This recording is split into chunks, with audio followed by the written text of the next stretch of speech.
Ona görə uşağın bu 6 ili, bəzən deyirlər bir 10 ilə qədər, düzdür 6-dan 10-a qədər artıq o sinapslar başlayır yavaş-yavaş budanmağa, zəifləməyə.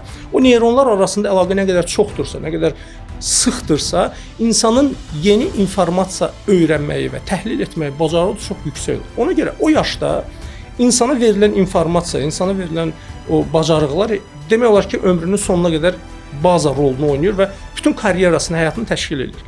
Öz uşağına öz ana dilini öyrət. Yəni sən həmin vaxtlarda uşağı aparırsan, məsələn, hansısa bir dili öyrədirsən, ancaq bu Azərbaycanlıdır. Bu öz dilində təbii ki, yaxşı danışa bilmir. Çünki sən başqa dili öyrətməklə baza olaraq o dili qərar verirsən və uşaq sonradan ciddi şəkildə əziyyət çəkəcək. Öz ana dilini öyrənə bilməyəcək. Dil özü böyük bir gücdür.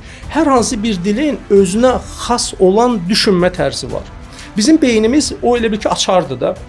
Biz hansı dildə düşünürüksə, o dildə də təhlil edirik. O dillə danışan xalqın mədəniyyətini də götürürük, onların mentalitetini də götürürük.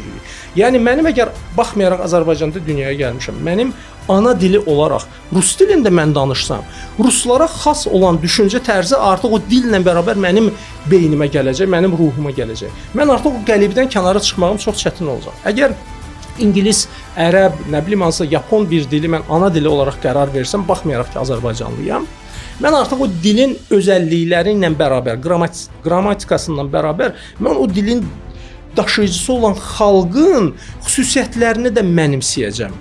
Başa düşürsünüz, bu çox ciddi bir məsələdir. Lingvistlər və dil filosofları bunun üzərində xeyli bir araşdırmaları var. Ona görə bəzən görürsən ki, bir ailədə bir uşaq rus dilində, biri Azərbaycan dilində təhsil alıb. Bunların düşüncə tərzi belə fərqlidir. Bunların təhlili belə fərqlidir. Həyata baxışı belə fərqlidir. Mental dəyərləri belə fərqlidir.